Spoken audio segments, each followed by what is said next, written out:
Votre bouche est une arme. Et vous pouvez l'utiliser pour aider l'ennemi à continuer à vous détruire, l'utiliser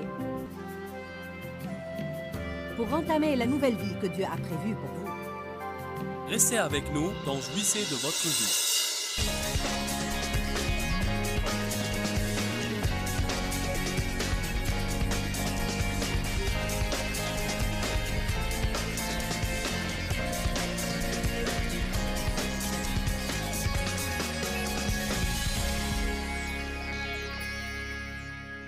Je veux que vous m'écoutiez aujourd'hui.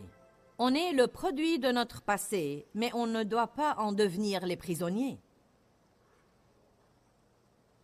Je répète encore une fois, nous sommes le produit de notre passé, mais nous ne devons pas devenir prisonniers de notre passé. Votre désordre peut devenir votre message. Votre confusion peut devenir votre ministère, et c'est ce qui s'est passé pour moi. La pagaille que j'ai eue dans ma vie à cause des choses qui m'ont été infligées et celle que j'ai faite est devenue mon ministère. Et je me hasarde à dire que c'est presque journellement le cas. La Bible dit dans Romains chapitre 8, verset 28, que toute chose concourt au bien de ceux qui aiment Dieu, de ceux qui sont appelés selon son dessein. On parle de la prière juste avant dans Romains 8, 26, que nous ne savons pas prier comme il faut, mais l'Esprit lui-même prie en nous. Alors, toute chose concourt au bien. Ainsi, je crois que quoi qu'il arrive dans notre vie, dites, quoi qu'il arrive dans ma vie, si je continue à prier, Dieu en fera du bien. C'est un principe renversant et qui encourage mon cœur régulièrement. Quoi qu'il m'arrive dans ma vie, quoi que je fasse, si j'aime Dieu, si je prie et j'aime Dieu et je fais de mon mieux pour essayer de vivre pour Dieu et d'accomplir son appel sur ma vie, il y a certaines conditions pour ce toute chose concourt au bien. Aimer Dieu, désirer sa volonté, prier, et puis toute chose, non pas quelque chose, non pas les choses de quelqu'un d'autre, mais toute chose concourt au bien de ceux qui aiment Dieu et de ceux qui sont appelés selon son dessein. Même des erreurs que je fais journellement, je les incorpore dans mes messages. Et Dieu utilise ces erreurs. Je ne peux même pas vous dire combien de fois, quand on se disputait, Dave et moi, notre chamaille devenait la source d'un message magnifique que je prêcherai ultérieurement. Je crois réellement que mes erreurs concourent souvent pour le bien des autres. Dieu utilise toutes choses si on lui fait confiance. Il utilise sûrement des choses qu'on ne penserait jamais qu'il utiliserait. Ce que vous méprisez le plus à votre sujet, c'est souvent ce que Dieu finit par utiliser dans votre vie. Ma voix, par exemple, est très unique et différente, et je n'aurais jamais cru que ma voix serait quelque chose que Dieu utiliserait. J'ai grandi à ne pas aimer ma voix. J'étais insécurisée à cause de ma voix parce qu'elle était différente.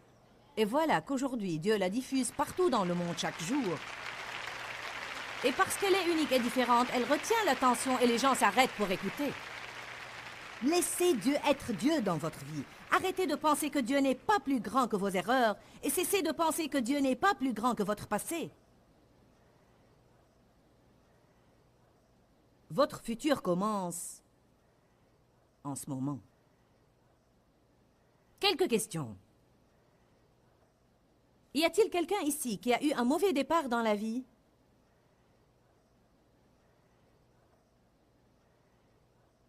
Peut-être avez-vous été abusé, rejeté, abandonné, maltraité d'une manière ou d'une autre. Y a-t-il quelqu'un qui a gaspillé n'importe quelle partie de votre vie?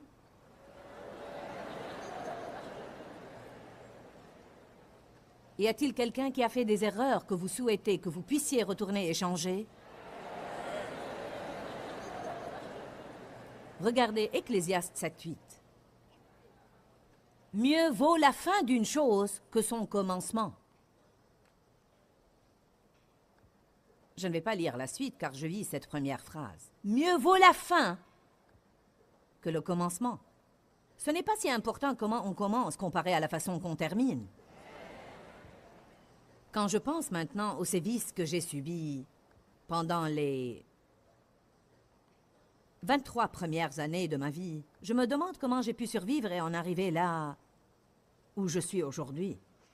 Dave et moi avons fait un tour il y a quelques semaines dans le quartier où nous avions habité après notre mariage et où j'avais régulièrement des accès de colère et de rage. Jusqu'à ce point, je n'avais pas encore fait face à mon passé. Je veux dire, j'avais à peine commencé à confronter les maltraitances dans ma vie et les effets de cette violence qui sont toujours dans mon âme. Je jetais toujours le blâme sur quelqu'un d'autre pour tous mes problèmes. Je jouais encore au jeu du blâme. Je n'avais même pas commencé à faire du progrès. Nous sommes passés devant la première maison où nous avions vécu et puis devant la deuxième maison que nous avions habitée. Puis nous sommes passés devant le magasin où j'allais souvent et le petit marché où je faisais mes courses. Je me rappelle comment je poussais mes enfants dans la poussette pour monter et descendre cette rue quand j'allais faire mes courses. Nous sommes passés devant le magasin où je revendais des bouteilles vides pour acheter mes cigarettes.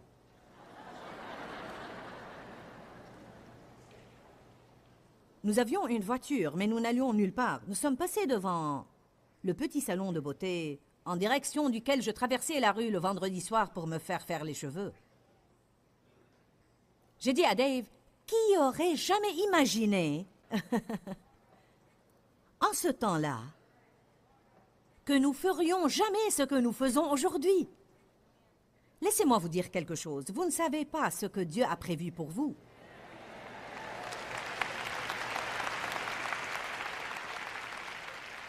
Écoutez-moi aujourd'hui. Je veux que chaque personne parte d'ici encouragée. Vous en êtes là où vous en êtes en ce moment, mais ce n'est pas là où vous finirez.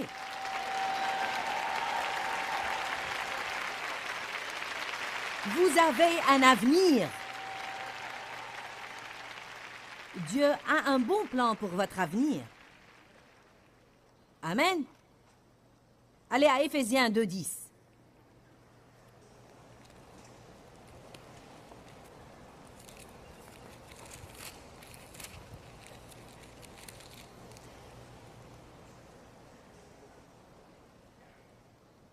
N'essayez pas de persuader Dieu de formuler un bon plan pour votre vie. Dieu en a déjà formé un pour vous. Mais mon message pour vous aujourd'hui est que vous ne verrez jamais la réalisation de ce plan si vous ne laissez pas aller ce qui est en arrière. Vous devez arrêter d'en vouloir aux gens. Vous devez cesser de vous le reprocher. Vous devez décider de ne plus être amer et arrêter de vous désoler sur votre sort. Déchargez votre épaule de ce fardeau. N'ayez pas l'air innocent. Je répète, vous devez cesser de jeter le blâme sur les autres. Vous devez pardonner, pardonner complètement et libérer au Seigneur quiconque qui vous a blessé. Vous ne pouvez pas parvenir à votre avenir en traînant votre passé. La porte de votre futur n'est pas assez large pour que vous y traîniez votre passé. Laisser aller veut dire que vous n'y pensez plus et vous n'en parlez plus. Quand on dit « oubliant ce qui est en arrière », comment est-ce qu'on fait ça? Vous n'y pensez plus et vous n'en parlez plus. Vous ne pouvez pas surmonter quoi que ce soit tant que vous en parlez. Vous ne croirez jamais ce qu'ils m'ont fait. Malheureuse que je suis, pauvre de moi. Je parle de mon passé maintenant comme témoignage aux autres, mais je ne traîne pas d'anciens souvenirs en me désolant sur mon sort. Aujourd'hui est un jour nouveau. Éphésiens 2:10 dit, « Car nous sommes le propre ouvrage de Dieu, c'est lui qui nous a fait. Nous avons été récréés en Jésus-Christ, c'est-à-dire que lorsque je suis né de nouveau, je deviens une nouvelle créature. Les choses anciennes sont passées. Voici, toutes choses sont devenues nouvelles. » Vous dites, « Mais je n'agis pas encore différemment. Mes finances n'ont pas changé. J'ai toujours mal. » Oui, mais vous savez, vous avez la semence d'une nouvelle vie à l'intérieur de vous. Mais vous devez relâcher ce qui est passé. Vous devez commencer à faire les choses d'une nouvelle manière. Ce qui fait obstacle à ce que les gens entrent leur destin, l'une des choses principales qui font obstacle à ce que les gens entrent leur destin, c'est toutes ces bêtises qu'on sort de notre bouche. Votre bouche est la plus grande arme que vous avez contre l'ennemi. Votre bouche remplie de la parole de Dieu est l'arme principale que vous avez contre l'ennemi avec le nom de Jésus, la puissance de son sang et tout ça. Votre bouche est une arme. Et vous pouvez l'utiliser pour aider l'ennemi à continuer à vous détruire, ou l'utiliser pour entamer la nouvelle vie que Dieu a prévue pour vous. Vous pouvez dire des choses comme « Je refuse de vivre dans le passé. Aujourd'hui est un jour nouveau. Je ne serai pas amer à propos du passé. Je n'aurai pas de ressentiment. » Frappez donc de ce petit pied saint les jours où cet esprit de Jérémiade se montre et vous invite à vous faire pitié. Frappez de ce petit pied saint et dites « Je ne perdrai pas cette journée en m'apitoyant sur mon sort. »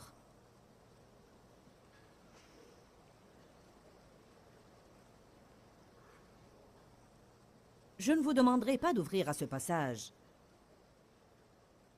Mais j'ai lu un livre récemment qui a pris ce verset comme base pour l'un de ses chapitres. Un verset que je n'avais jamais travaillé, ni entendu d'enseignement à son sujet. C'est le psaume 90, 12. Et il dit « Apprends-nous à bien compter nos jours, afin que nous obtenions la sagesse du cœur. » L'auteur, qui est en fait Watchman Nee, disait qu'on doit considérer et compter les jours qu'on a gaspillés, et on doit obtenir la sagesse du cœur pour arrêter de faire les choses qui nous ont fait perdre ces jours. Et on doit se rendre compte du don précieux qu'est la vie, et on doit faire alliance avec Dieu et nous engager à lui et coopérer avec Dieu pour ne plus perdre notre temps.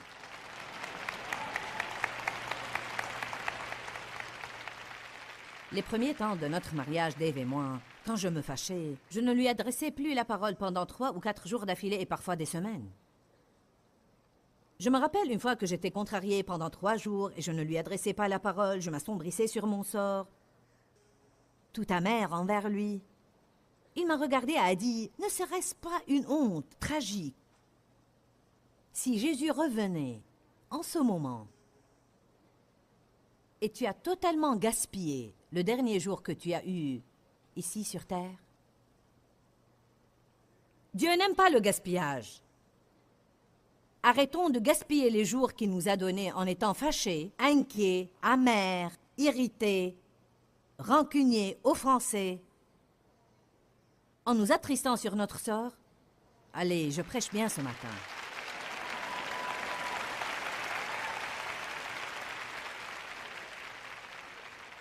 Éphésiens 2:10, car nous sommes le propre ouvrage de Dieu, récréé en Jésus-Christ, pour que nous fassions ces bonnes œuvres que Dieu a prédestinées et préparées d'avance, afin que nous les pratiquions, suivre les chemins qu'il a préparés d'avance, pour que nous nous y engagions.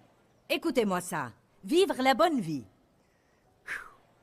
Vivre la bonne vie qu'il a arrangée au préalable et a préparée pour que nous la vivions. Prenez Jérémie 29.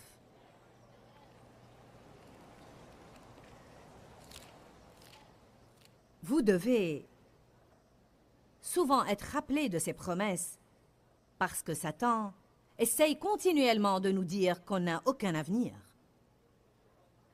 Tous les autres peuvent avoir une belle vie, mais vous jamais. Pourquoi est-ce que les autres sont bénis et pas moi? Vous devez appeler ces choses qui ne sont pas comme si elles étaient. Vous devez dire « Dieu a un bon plan pour moi et je vais vivre ce bon plan.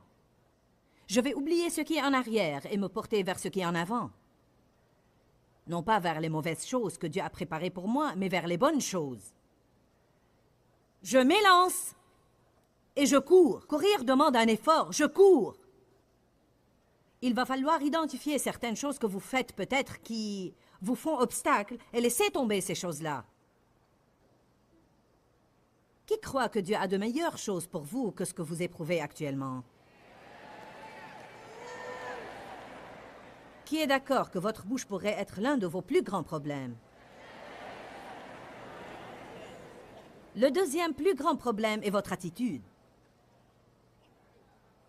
L'attitude est le tout. Vous avez entendu l'expression « votre attitude détermine votre altitude ». Ça veut dire que votre attitude définit le sommet que vous pouvez atteindre et jusqu'où vous pouvez aller dans la vie. Donnez-moi quelqu'un qui n'est pas très doué, mais qui a une bonne attitude et je travaillerai avec lui n'importe quel jour, plutôt qu'avec quelqu'un qui a toutes sortes d'aptitudes, avec une mauvaise attitude. C'est la même chose avec Dieu. Il peut travailler avec quelqu'un qui a une bonne attitude. Vous n'avez pas besoin d'être compétent. Si vous avez une bonne attitude, Dieu peut vous utiliser. Je sais par expérience personnelle, que vous ne devez pas avoir ce que le monde dit que vous devez avoir pour réussir si vous avez Dieu de votre côté. Dieu choisit ce qui est faible et folie dans le monde pour confondre les sages. Je veux que toutes les multitudes et les millions qui regardent cette émission à la télé comprennent que je ne parle pas simplement à ce public ici dans cette salle, je vous parle à vous. Dieu a un bon plan pour votre vie. Pour votre vie. Il a arrangé au préalable et a déjà préparé un bon plan pour votre vie. Mais vous devez tracer une ligne aujourd'hui et oublier ce qui est en arrière et commencer à vous élancer vers les bonnes choses. J'aime ce que Paul a dit. Je m'élance pour tâcher de saisir. C'est une affirmation ointe si jamais j'en ai entendu une. Je m'élance pour tâcher de saisir ces choses pour lesquelles Jésus-Christ est mort pour se saisir de moi. Jésus est mort. Il s'est saisi de moi. Il a un plan pour ma vie formé d'avance. Il essaye de me guider dans ce bon plan, mais je vais continuer à écouter le diable jusqu'à ce que j'apprenne la vérité de sa parole. Et je commence à comprendre que le diable est un menteur et je ne suis pas obligée de vivre dans le passé. Je pourrais bien être le produit de mon passé. Je peux avoir des attitudes qui sont le résultat de la manière dont j'ai été traitée, mais je ne suis pas obligée d'être prisonnière de mon passé. Écoutez-moi maintenant, je ne dois pas être prisonnière de mon passé d'il y a 50 ans, d'il y a 20 ans, d'il y a 10 ans, d'hier ou de ce matin. Vous ne vous rendez pas compte que chaque jour, on fait ce qu'on n'aime pas, ce qu'on ne devrait pas faire, et voilà qu'il se produit quelque chose qu'on ne souhaite pas. Et souvent, quelque chose ne va pas ou tombe mal à propos à 8 heures du matin, et cela devient notre journée. Allons, écoutez-moi. C'est ce que nous devons surmonter. Quelque chose s'est produit à 8 heures, mais il est maintenant 9 heures. Je m'élance. Je laisse cette chose là où elle s'est produite et je continue. Quelqu'un a froissé mes sentiments à 9 heures du matin, mais c'est 10 heures maintenant, et je ne vais pas m'offenser et m'affliger toute la journée avec mes sentiments froissés. Pourquoi? Car je ne vais pas gaspiller davantage de ma vie. Je compte mes jours et j'applique mon cœur à la sagesse et je ne vais plus gaspiller ma vie ni perdre mes journées. Je veux profiter entièrement de chaque jour que j'ai. Quand vous aurez mon âge, vous commencerez à sentir cela d'une manière encore plus forte. Ce n'est pas que je me sens vieille ou décrépite, mais j'ai vécu davantage de ma vie qu'il ne m'en reste à vivre et ça porte à réfléchir. Ceux de vous qui ont 25 ans, vous pouvez penser que vous avez des jours à gaspiller. Moi, je n'en ai plus à gaspiller. Et en fait, un jour, vous serez aussi âgé que moi. Puisse Dieu utiliser ma vie pour que vous ne regardiez pas en arrière et comptez autant de jours perdus que moi. Jérémie 29, 11. Moi, je connais les pensées et les projets que j'ai formés sur vous, dit l'Éternel. Je connais les pensées et les projets que j'ai formés sur vous. Projets de prospérité et de paix pour vous bénir et pour vous donner l'espérance. L'espérance d'un bel aboutissement. Jean 6, verset 12. Jésus donnait à manger à la multitude. Et quand il eut fini, ils avaient encore plus de morceaux qui restaient qu'ils n'en avaient au début. C'est ce qui se passe quand Dieu s'engage dans votre vie. Vous commencez avec rien, et puis vous avez encore plus de reste que ce avec quoi vous aviez commencé. Jésus a dit une chose merveilleuse à ses disciples que je veux vous dire aujourd'hui, et je veux que vous compreniez le principe à l'origine. Ça m'apprend quelque chose sur le Seigneur que je dois savoir. Il a dit, rassemblez les morceaux qui restent, de sorte que rien ne soit perdu. Même si ma vie ou votre vie, si nous en venons au point dans notre vie où on sent comme si tout ce qui nous reste n'est qu'un tas de morceaux, un morceau de notre entendement, un morceau de nos émotions qui restent, rien qu'un peu de ceci et un peu de cela, où que vous regardiez, il semble y avoir un problème. Jésus dit, rassemblez les morceaux et apportez-les-moi, et je m'assurerai que rien de votre passé qui vous avait blessé ne sera perdu. Je l'utiliserai d'une manière ou d'une autre pour votre bien et pour le bien de quelqu'un d'autre. C'est une promesse formidable aujourd'hui. Alléluia! Eh bien, j'ai été maltraité, offrez ça à Dieu et laissez-le l'utiliser. J'ai été rejeté, offrez ça à Dieu et laissez-le l'utiliser. J'ai fait trop d'erreurs, j'ai fait ceci, et j'ai fait cela, et j'ai fait ceci, et j'ai fait cela. Il n'y a aucun espoir pour moi, j'en ai trop mal fait. Ça pourrait marcher pour toi, Joyce, tu es prédicatrice. Laissez-moi vous rappeler quelque chose, Moïse était un meurtrier. On ne pense pas à ces choses-là, on ne pense qu'au grand Moïse. Moïse était un criminel. Élie était un grand prophète, mais il a également fui devant une femme, Jézabel, et il est parti au milieu du désert et a demandé la mort. Il avait de mauvais jours. Gédéon était un lâche. David était adultère et assassin. Rahab était une prostituée, une putain. Jacob était un trompeur, un menteur, un fraudeur et un escroc. Matthieu était un collecteur d'impôts corrompu. Pierre était un homme orgueilleux qui parlait vainement. Thomas était douteur. Voilà ceux à qui j'ai pu penser ces quelques secondes. Tout ce que vous devez faire, c'est voir quelle personne Dieu a utilisée et il y a de l'espoir pour n'importe qui d'entre nous.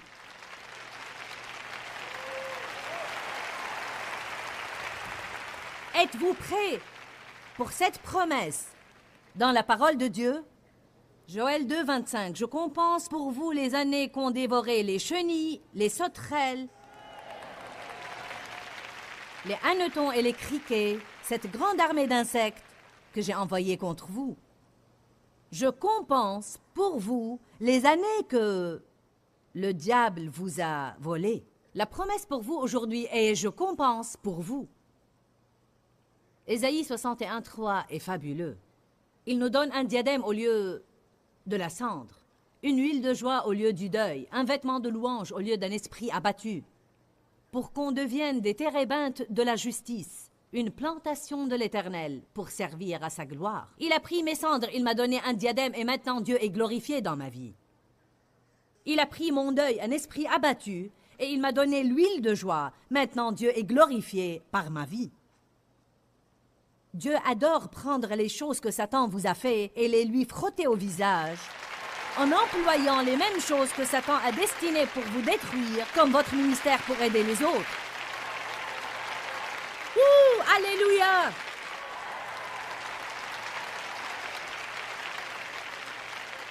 Un prophète a prophétisé à quelqu'un il y a des semaines et lui a dit « Tu as été blessé, tu as souffert. Ton cœur a été brisé. J'emploierai tes meurtrissures pour guérir d'autres personnes blessées. » C'est le plan de Dieu. Comment regagnez-vous le diable? Vous prenez ce qu'il a utilisé pour vous détruire et vous le lui frottez au visage en l'utilisant comme bénédiction pour quelqu'un d'autre.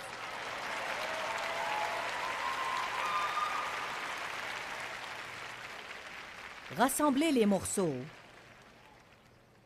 que rien ne soit perdu. Apportez-moi vos cendres, je vous donnerai un diadème. Mais voilà le problème. Beaucoup de gens veulent le diadème, mais ils veulent garder leurs cendres ici, dans une petite boîte de souvenirs quelque part, pour qu'ils puissent certains jours se désoler et s'affliger toute la journée sur ce que c'était.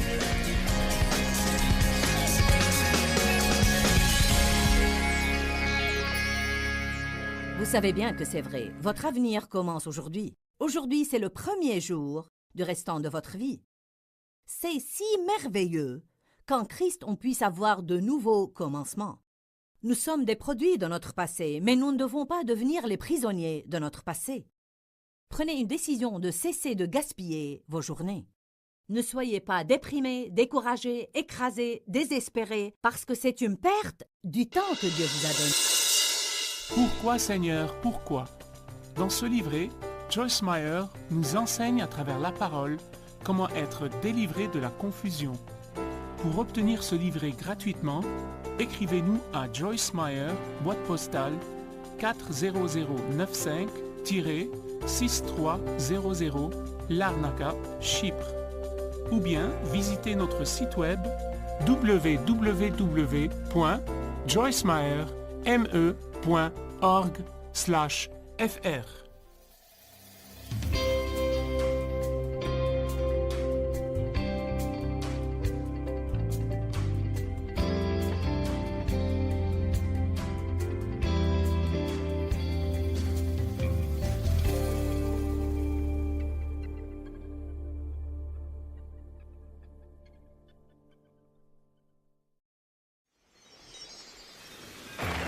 Vous devez prendre une décision. Ça ne va pas se produire sans décision. Vous devez faire un choix. Je dois changer mon style de vie. Restez avec nous dans Jouissez de votre vie.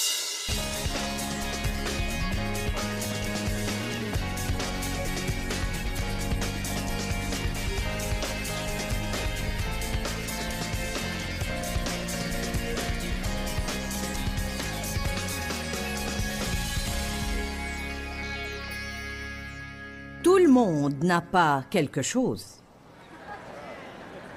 J'ai employé un français défectueux pour marquer un point. Je n'ai pas ceci et je n'ai pas cela. Oui, mais vous avez ceci et vous avez cela. Chacun n'a pas quelque chose. Vous souhaiterez échanger ce que vous n'avez pas contre ce qu'ils n'ont pas? J'aurais souhaité avoir des parents bons envers moi comme eux. Hein? Peut-être que vous auriez eu ça, mais vous ne voudriez pas avoir ce qu'ils n'ont pas eu. Chacun n'a pas eu quelque chose et n'a pas quelque chose et ne peut pas faire quelque chose. Ne pensez pas à ce qu'on ne peut pas, ce qu'on ne veut pas et ce qu'on n'a pas. Voilà ce que signifie être positif. Je suis bien contente qu'on ait des personnes gays ici aujourd'hui. J'aime Hébreux 10:20. Écoutez ce qu'elle dit. Jésus dit, « Je vous offre une nouvelle et fraîche manière de vivre. » Ouh, Jésus. Qu'il est rafraîchissant de savoir que je ne suis pas obligée de rester fâchée contre les gens. Un soir, Dave et moi avions eu une rude dispute. Et Dave est si accommodant, si aimable et si pardonnant. Vous savez, il prend les choses bien mieux que moi. Moi, par contre, je fais souvent tout un plat de ce qui ne vaut vraiment pas la peine. Nous avions donc eu cette vive dispute. Et nous nous sommes dit pardon, mais je ne sais pas si ça venait de mon cœur. Et nous sommes allés nous coucher. Quelques minutes plus tard, Dave ronflait. Mais moi, je me tournais et retournais, et me tournais et retournais, à raisonner et analyser. Vous savez, je suis finalement allée dans mon bureau et je me suis assise dans mon fauteuil avec ma Bible.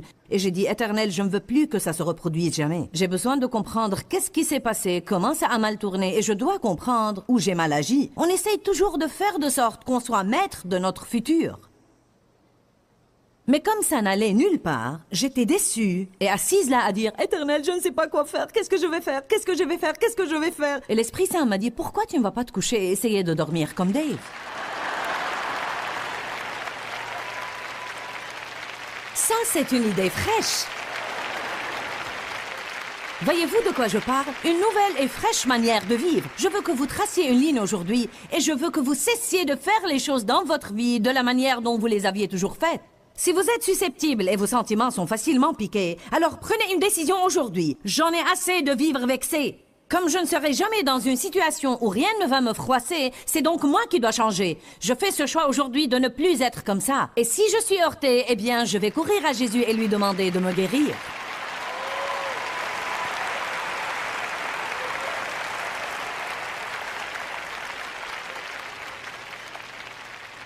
Certains ont besoin d'un nouveau corps. Vous dites de quoi tu parles? Vous vous sentez mal tout le temps.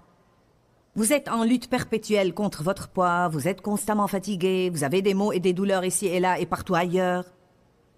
Et vous avez foi en Dieu pour un miracle. Ce que vous devez faire, c'est changer votre style de vie. C'est pour vous aujourd'hui. Qui a besoin d'un nouveau corps?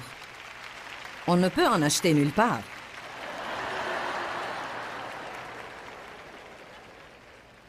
Vous avez besoin de prendre une décision. Vous savez quelle décision vous devez prendre? Vous devez décider de cesser de manger n'importe quoi. Je ne dis pas que vous ne pourrez jamais manger des sucreries ou boire un coca, mais vous n'êtes pas obligé de finir un paquet de 6 coca et de manger 2 tablettes de sucreries par jour. Ce n'est pas absolument nécessaire. Allez maintenant. Vous n'êtes pas contraint de vivre de pommes frites et des hamburgers graisseux. Vous devez prendre une décision. Ça ne va pas se produire sans décision. Vous devez faire un choix. Je dois changer mon style de vie. Il ne vous faut pas un régime. Il vous faut changer votre style de vie. Vous savez pourquoi? Parce qu'un régime exprime « je vais me priver pour que je puisse me régaler de tout ce que je veux après ». Et donc, tout ce qu'on fait, c'est du va-et-vient et on recommence. Certains ont perdu 2000 kilos dans leur vie. Je pourrais être du nombre, je ne sais pas. Il y a plusieurs années, j'ai décidé que je dois changer de style de vie. Dave et moi, nous mangeons bien maintenant. Est-ce qu'il m'arrive de manger quoi que ce soit de sucré? Oui. Est-ce qu'il m'arrive de boire un coca? Oui, une fois de temps en temps. Mais j'ai appris à ne pas exagérer parce que ça me rend malheureuse. J'ai appris que je ne peux pas vivre de nourriture industrielle et me sentir en forme. Je ne vais pas me sentir en forme si je ne dors pas. Je dois dormir. Certains d'entre vous n'ont tout simplement pas assez de sommeil pour différentes raisons. Se coucher tard le soir, regarder la télévision, de mauvaises habitudes, ou quelle que soit la cause. Je sais qu'il y en a qui n'arrivent pas à dormir, mais même ça pourrait bien avoir comme cause de mauvaises habitudes dans votre vie. Dieu peut donner à ses bien-aimés du sommeil. On a tous besoin du repos, du sabbat. Vous devez avoir un jour par semaine. C'est une loi spirituelle.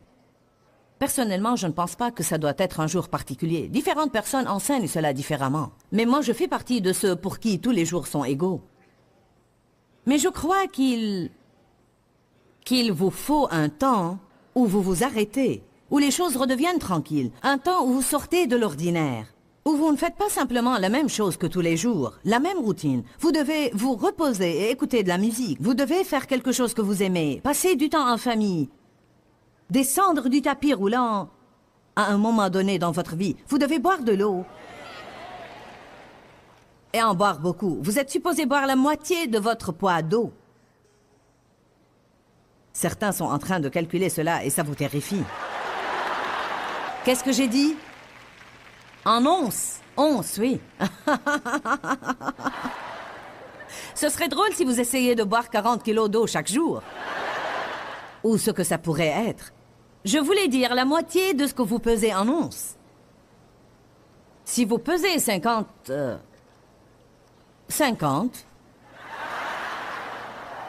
vous aurez besoin de 25 onces d'eau. Si vous pesez 65 kilos, vous aurez besoin de 32 onces d'eau. Je ne suis pas très bonne en maths. En tout cas, comme j'avais dit, c'est la moitié de votre poids en onces d'eau. Ben, je n'aime pas l'eau. Hé, apprenez à aimer l'eau. Je n'aime pas l'eau, elle n'a aucun goût. C'est ce que Dieu a mis sur terre. C'est la seule chose qui purifie vos reins.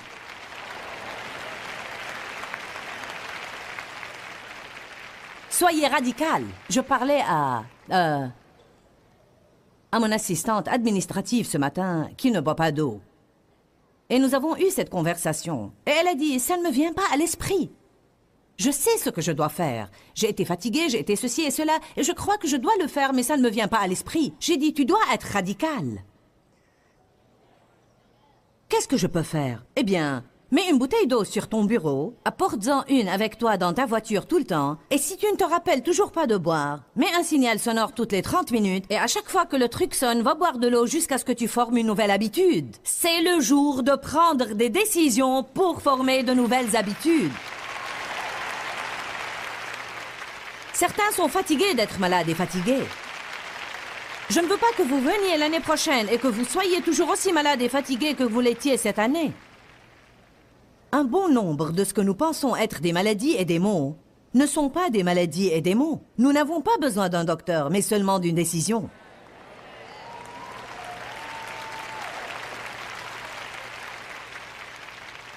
Je vous parle d'expérience parce que je me sentais mal, sans cesse pendant longtemps, et j'ai réalisé finalement que je devais ôter ce stress de ma vie, sinon j'allais mourir.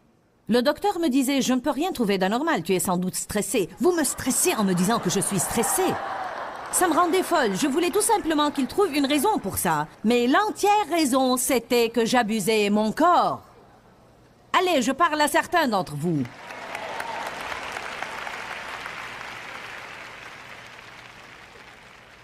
Ne faites plus les choses comme vous les faisiez avant. Qu'aujourd'hui soit pour beaucoup d'entre vous un nouveau début. Peut-être avez-vous besoin d'un nouveau départ financier. Eh bien, devinez quoi? Vous ne pouvez pas continuer à dépenser l'abondance de demain aujourd'hui en la mettant sur les chèques de paie de la semaine prochaine et du mois prochain et vous attendre à atteindre la prospérité. Si vous n'allez jamais être prospère, vous devez vivre selon le dessein de Dieu, en mettre une partie de côté, en donner une et en dépenser une. Je voudrais tant pouvoir payer comptant une nouvelle voiture. Personne n'a pu payer comptant une nouvelle voiture rien qu'en formulant le souhait. Mettez de côté. Débrouillez-vous sans pendant que vous économisez. Vous devez attendre. Vous devez être patient. Vous ne pouvez pas avoir en tout gratification instantanée. Si vous vous mettez dans des situations difficiles avec des cartes de crédit, vous allez devoir être patient pour en sortir. Dave dit, l'impatience nous met dans le pétrin et la patience nous en sortira. Vous ne voulez pas entendre un sermon sur les finances, alors je n'en dirai pas plus. Mais je vais faire une conférence entièrement sur les finances. Car je vous le dis franchement, je pense qu'à peu près 90% des gens ont des problèmes financiers. Dieu veut qu'on soit prospère, il ne veut pas qu'on soit stressé tout le temps dans ce domaine. Mais vous ne pouvez pas continuer à tout faire de la même manière et mettre votre foi en Dieu pour un miracle. Comprenez cela aujourd'hui. Nous croyons en la puissance miraculeuse de Dieu. Dieu fait effectivement beaucoup de miracles, mais écoutez-moi. Si vous faites ce que vous pouvez faire, Dieu suppléera à ce que vous ne pouvez pas faire. Mais si vous ne faites pas ce que vous pouvez faire...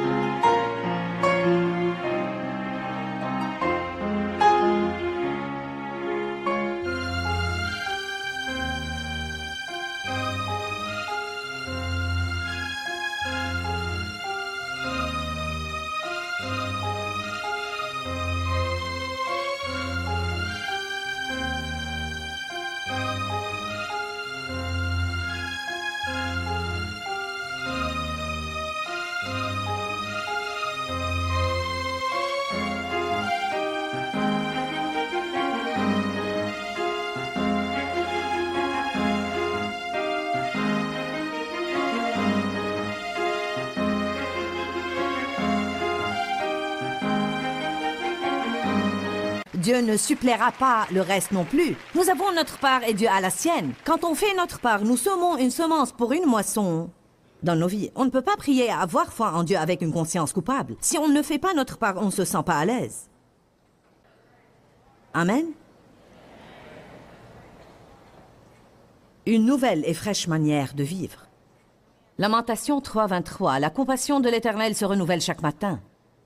J'aime beaucoup ce verset. La compassion de l'Éternel se renouvelle chaque matin. C'est preuve que Dieu veut qu'on oublie les erreurs d'hier et qu'on ait un nouveau début. Tous les jours, Dieu veut qu'on ait un commencement nouveau. Dites commencement nouveau. Qui peut penser à certains domaines dans sa vie où il a besoin d'un nouveau début?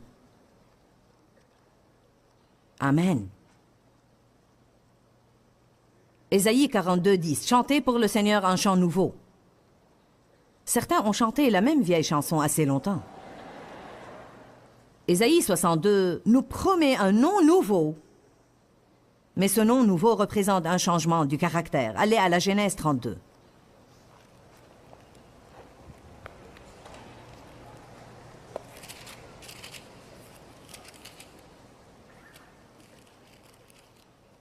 Dites à celui qui est à côté de vous, remercie Dieu que tu n'es pas coincé dans ton passé.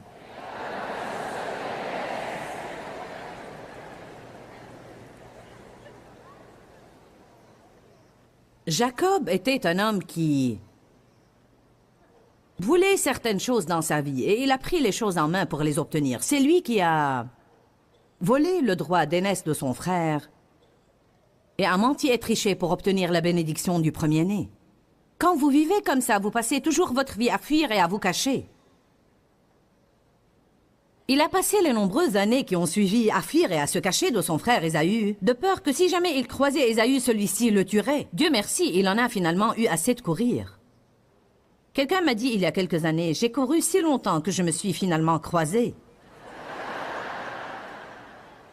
Peut-être que certains en ont assez de courir. Vous êtes fatigués d'essayer de fuir le passé. Parfois, pour surmonter le passé, vous devez lui faire face. Je ne peux pas y retourner et défaire certaines des choses qui me sont arrivées, mais je peux les surmonter en n'étant plus prisonnière de mon passé. Jacob s'est finalement fatigué de courir.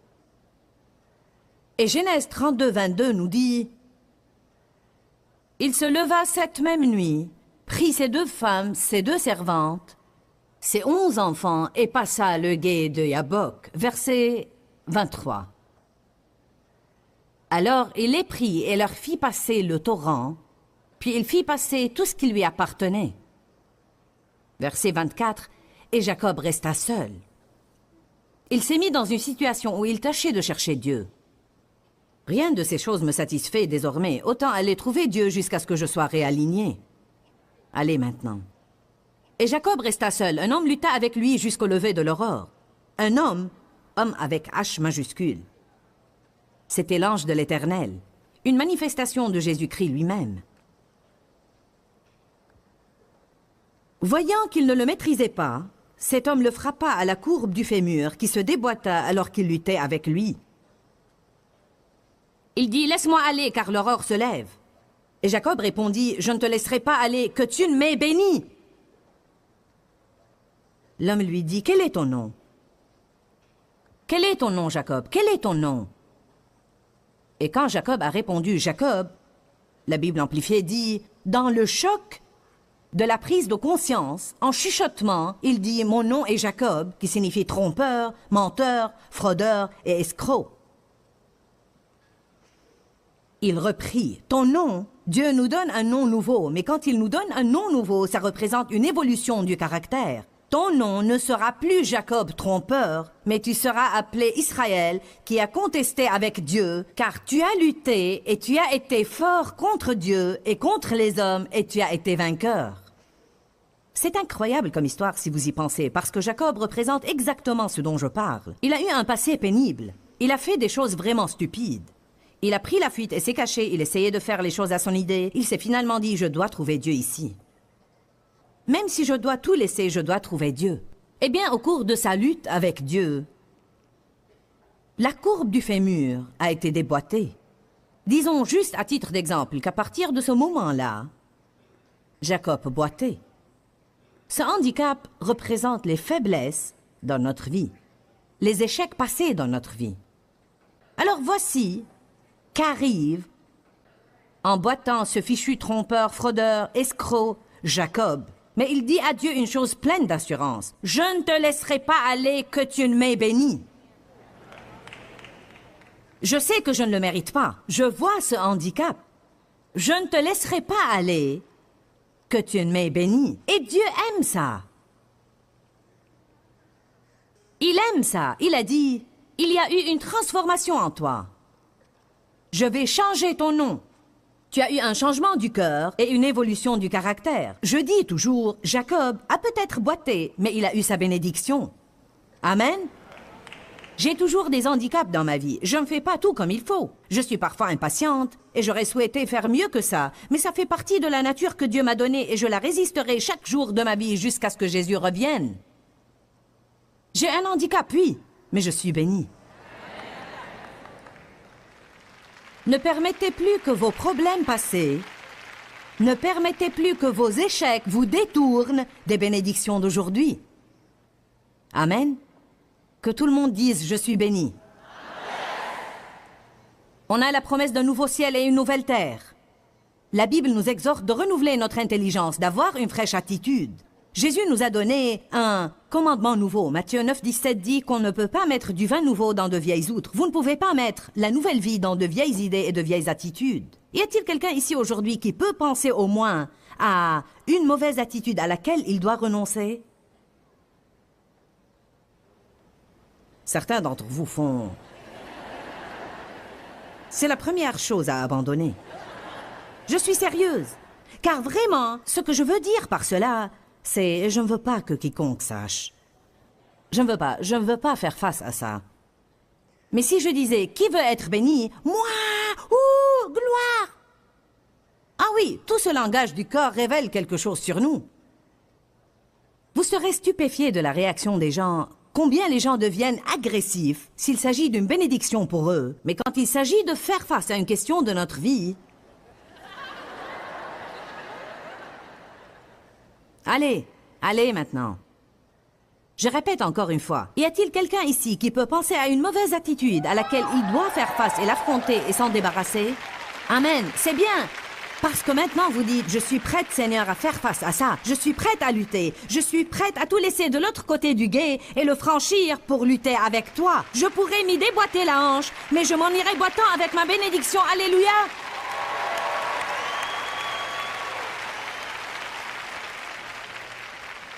Il y en a qui ont désespérément besoin de se départir de leur légalisme religieux, leur pharisaïsme. Vous n'avez pas même une vie de prière correcte, car vous avez transformé la prière en loi et règlement, au lieu d'un privilège et une grâce et une bénédiction. Vous avez placé votre pendule là et entendu la règle que vous devez prier 1 heure par jour. Et voilà qu'elle n'a plus aucune vie pour vous, car vous avez fini en 15 minutes, l'onction a disparu après ces 15 minutes, mais vous devez observer la loi. Combien d'années j'ai vécu comme ça, à prendre ma pendule dans ma chambre? Béni soit Dieu, une intercesseuse a dit qu'elle priait 4 heures par jour. Je vais prier 4 heures par jour. Mais au bout de 5 minutes, j'ai déjà prié au sujet de tout ce à quoi je pouvais penser. Et je me suis endormie par terre. Mais béni soit Dieu, j'y mets mes 4 heures. C'est l'égalisme que de gagner la faveur de Dieu par mes œuvres. On doit faire ce qu'on est oint pour faire, et on doit faire confiance à Dieu pour augmenter cette onction dans notre vie, alors qu'on marche dans la grâce et la miséricorde et selon l'Esprit. Car la loi de l'Esprit de vie en Jésus-Christ m'a affranchi de la loi du péché et de la mort. Je vis selon une nouvelle loi, la loi de l'Esprit. Combien de temps as-tu prié, Joyce, ce matin? Je ne sais pas, 10 minutes. Tu veux me dire que tu es venu ici pour mener cette réunion et tu n'as prié que 10 minutes? Oui.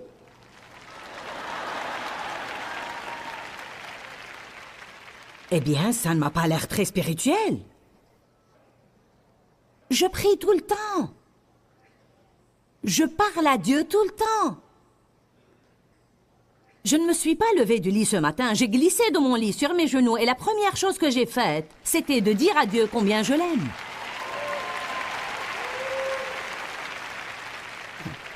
Laissez-moi vous dire quelque chose, les esprits religieux ne pourront pas l'accepter. Savez-vous pourquoi je n'ai pas prié longtemps ce matin? Je suis fatiguée.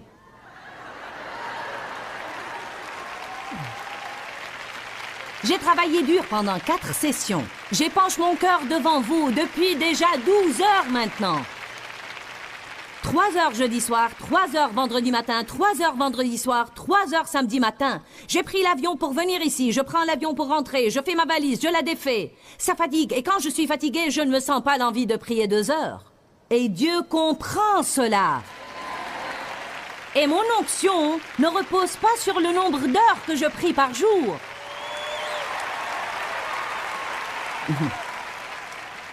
Mon onction est basée sur mon rapport personnel avec Jésus. Et j'ai cela, il tient le premier rang dans ma vie. Amen. Je descendrai de l'estrade et je marcherai jusqu'au fond en disant « Merci Jésus pour une conférence formidable, Éternel, je t'aime ».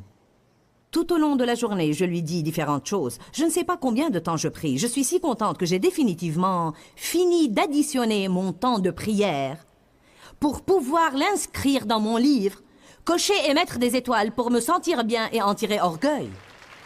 Allez, je prêche bien.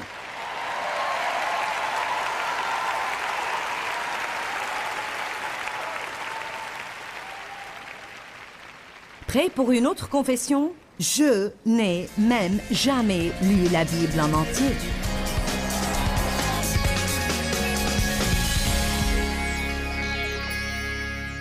Vous savez bien que c'est vrai. Votre avenir commence aujourd'hui. Aujourd'hui, c'est le premier jour du restant de votre vie.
qu'en Christ on puisse avoir de nouveaux commencements.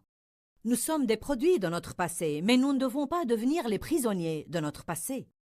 Prenez une décision de cesser de gaspiller vos journées. Ne soyez pas déprimés, découragés, écrasés, désespérés, parce que c'est une perte du temps que Dieu vous a donné. Pourquoi, Seigneur, pourquoi? Dans ce livret, Joyce Meyer nous enseigne à travers la parole comment être délivré de la confusion. Pour obtenir ce livret gratuitement, écrivez-nous à Joyce Meyer, boîte postale 40095-6300, Larnaca, Chypre.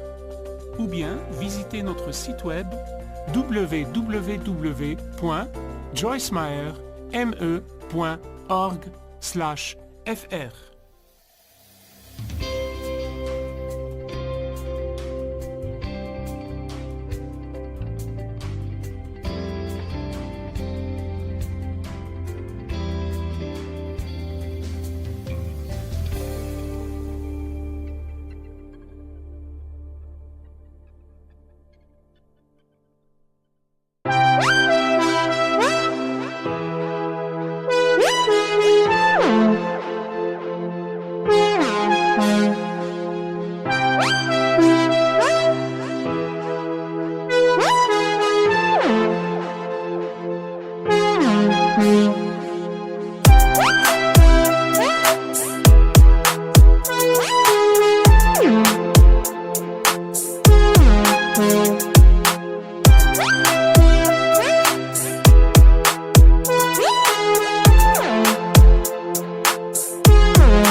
phương trời vẫn nhớ tới quê hương.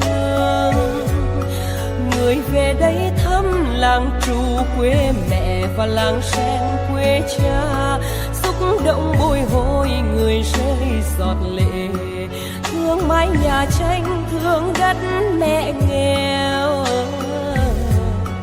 đi suốt cuộc đời mới được thăm.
Thank